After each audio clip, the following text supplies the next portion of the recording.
So in this video, I'm going to be talking to you about how to deal with fear when it comes to starting a company, building a business, and creating wealth. And this is one of the first barriers that you would feel, that you would confront, is fear. Just the idea of starting something new that you may or may not have experience in, you may or may not have track record in, you may or may not have contacts, and you may or may not have even the technical understanding of all aspects of business. In fact, it is absolutely impractical for you to know all aspects of business, because accounting itself takes a couple of years to understand and then many more years to master. Same thing with law, corporate law. It's an extremely complicated subject. And also, in one of the videos, Elon Musk, he mentioned that the laws that are designed for the car company, you could fill an entire room with papers that will be conveying the law. It's huge and it's complex, so it's impractical for you to know all of that, corporate law and also operations. There are so many ways of running a company, right?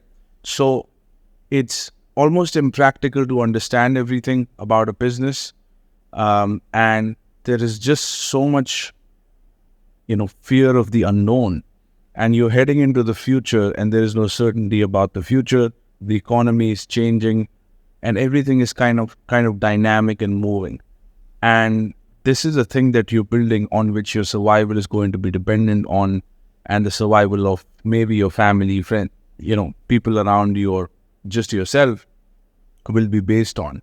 So fear is the consequence, the natural consequence that you would be confronted with.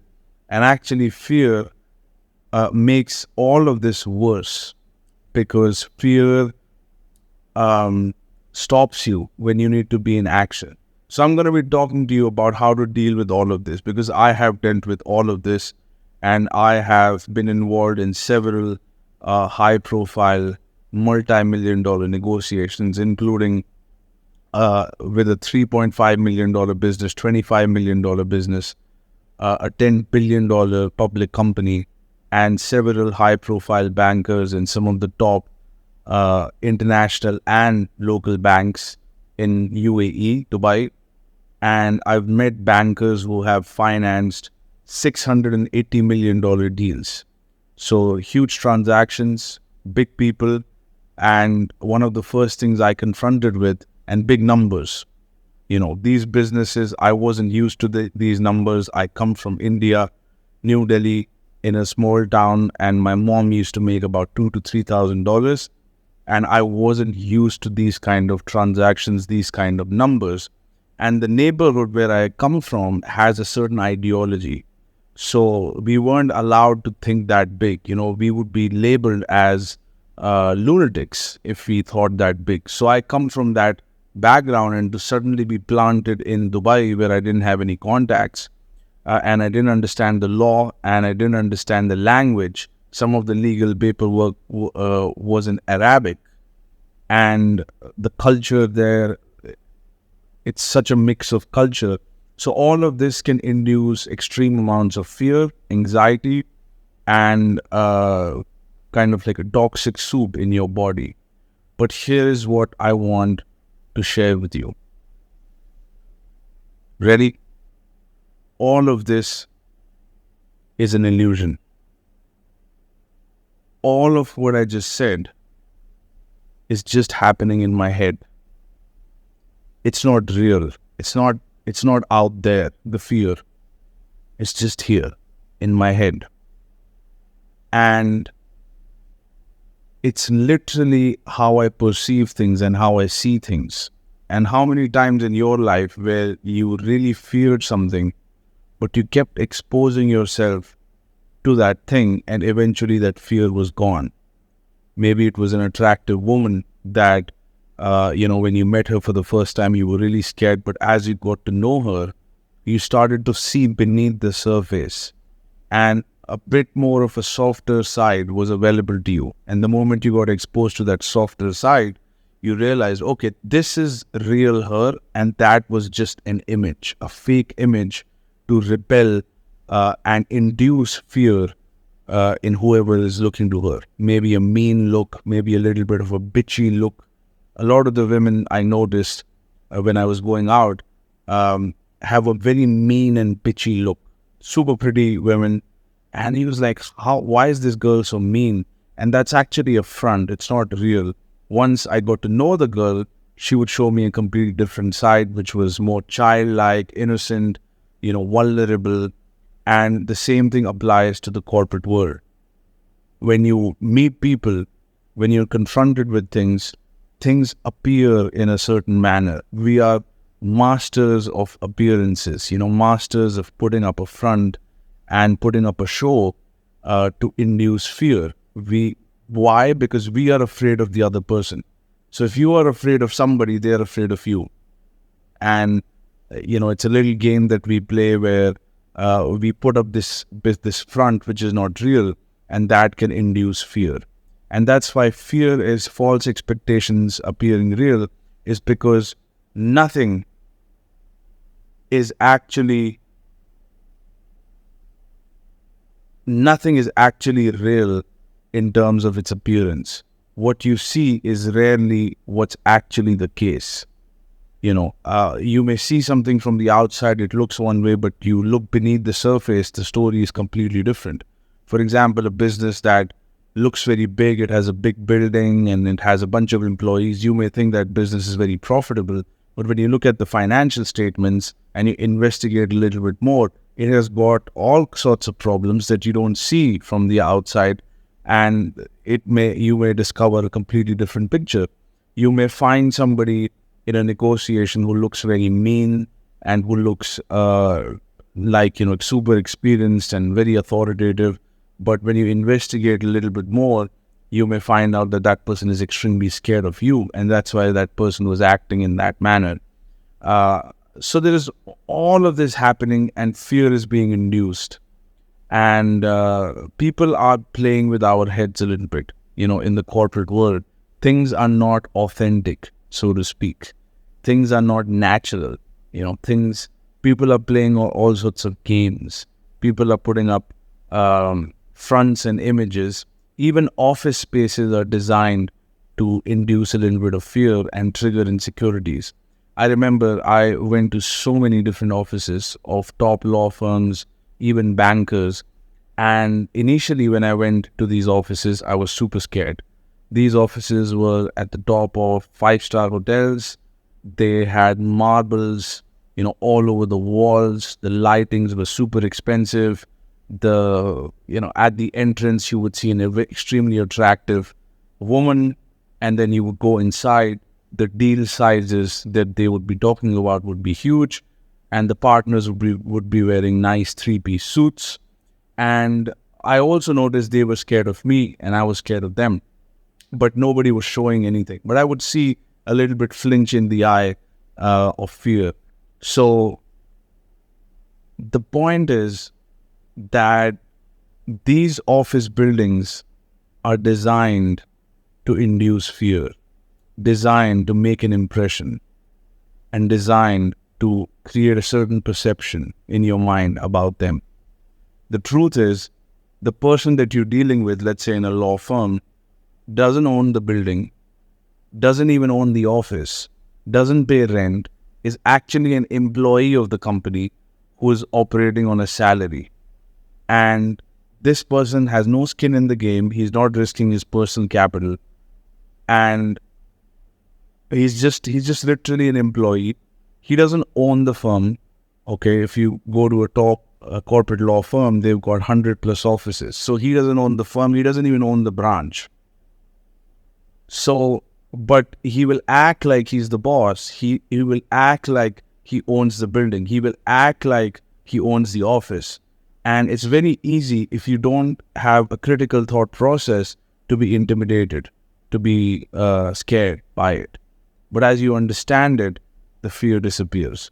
So fear is literally, as Dan Pena would say, false expectations appearing real.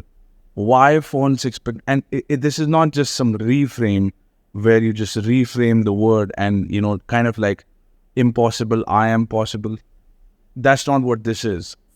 False expectations appearing real is actually really the case, because most of the stuff that we think about is actually induced by the person in front of us, because you are in kind of like a psychological battle when you go into a business, and people are putting up a front that may or may not be real. It's not really authentic place. Business is not an authentic space. People are not people who they are showing you is not who they really are in the corporate world. And so if you are afraid by something, it's the appearance of things, offices, legal documents. There's also another culture in the corporate world that somebody's really busy.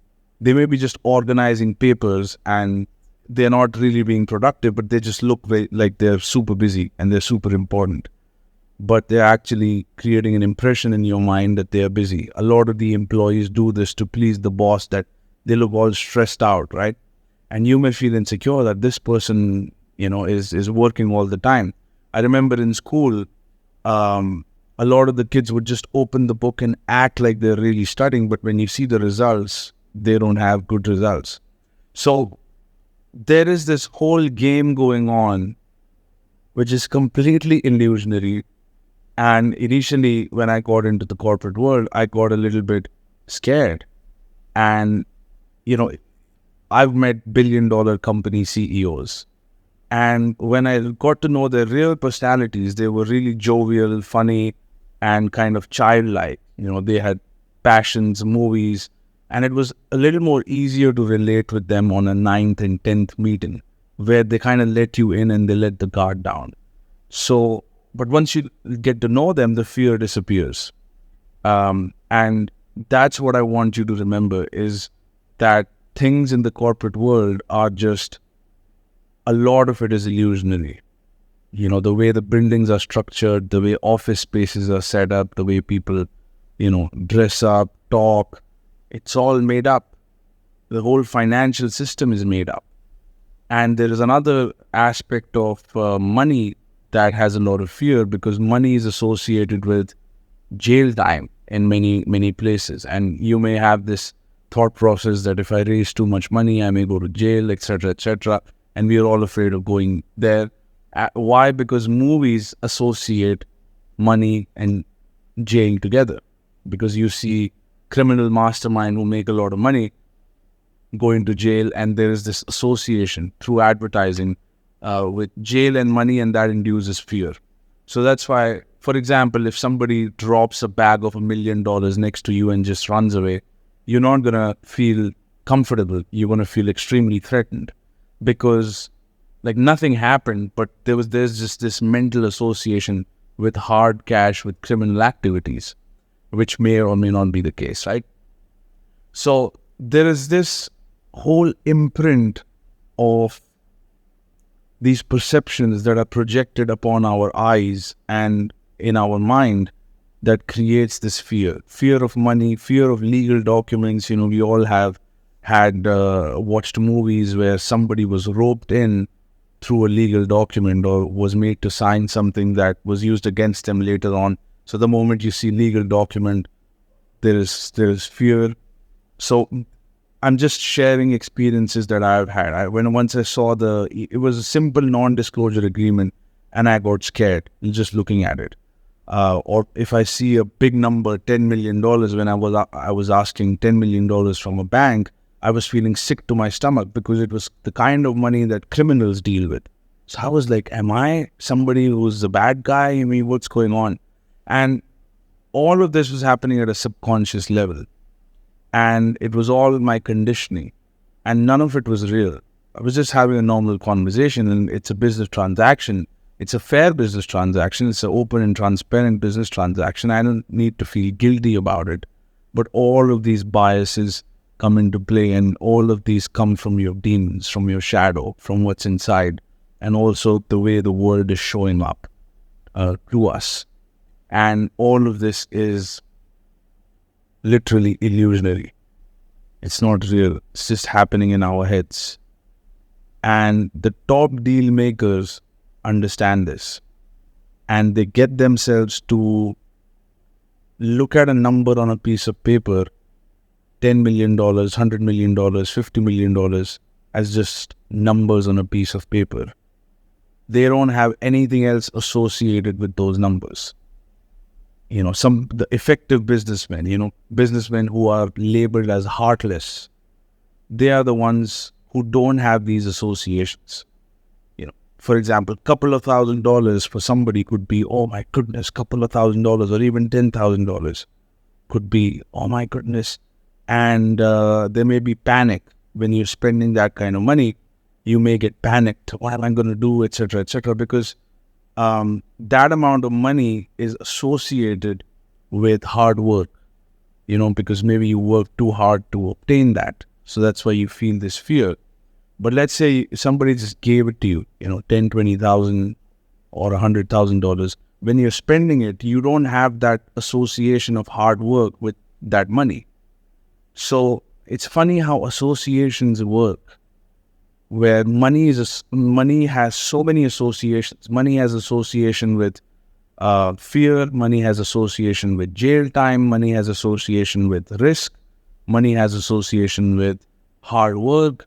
Money also has associations with mischief, criminal activities, right? So you have this one commodity that has got so many associations that the moment you see it or you're around that area, you tend to get emotional. I tend to get emotional.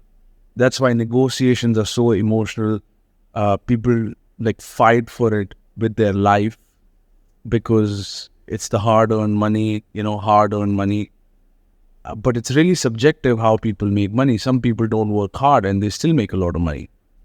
And some people, work really hard and they don't make a lot of money. So it's this weird association that happens around money. Negotiations are emotional. Sales conversations are emotional. When you're going to do a pitch in front of the public, that could be emotional. Financial presentations could be emotional.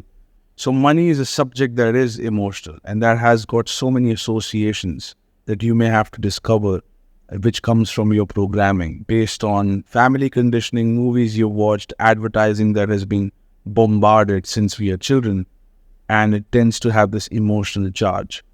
And if you can remove that emotional charge, if you can get rid of that emotional charge, if you can get rid of those associations, you would have absolute freedom. It doesn't matter the ticket size, whether it's $1 million, $50 million, $100 million. When you can get yourself to view that number just as a number on a piece of paper, because that's what it is. At the bottom of it, it's just a number on a piece of paper. If you look at a piece of paper, it says $100 million, that's what it is. But there is a whole world that got associated with that, which creates fear and anxiety. And I remember my ticket size that got me sick to my stomach was $10 million. I mean, the whole room was shaking and I just wanted to puke out of fear and anxiety, because it was not the kind of ticket sizes that I was used to dealing. And this is what we call increasing your appetite for transactions, where you get more and more comfortable with big numbers. And we've gone through this process even as children. We learn to spend $20, then $50, then $500, then $5,000, $50,000.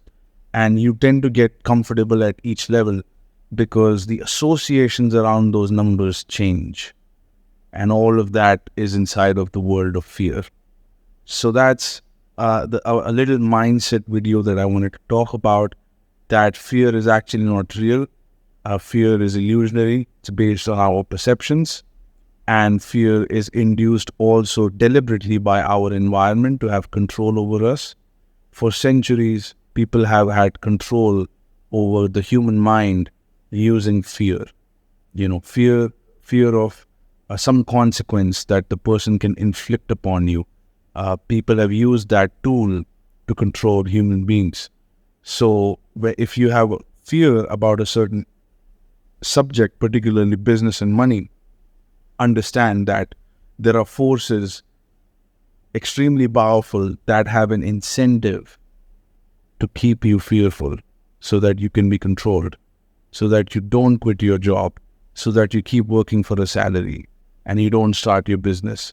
That's why the whole world of business has a lot of fear, because it keeps people at bay. It keeps the competition at bay. And even the big numbers, there's a lot of fear associated with that, because they want people to stay away from those big numbers and they want the pie for themselves. Okay.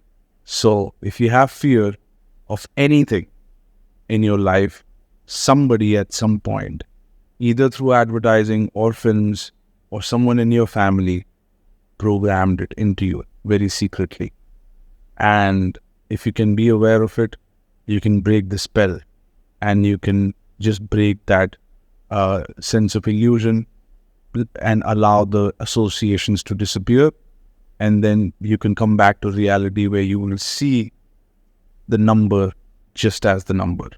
Okay, 1,000 units are going out. No emotions about it. 10,000 units coming in, no emotions about it. 100 million coming in, no emotions about it. You just collect. It's just business. It's just business.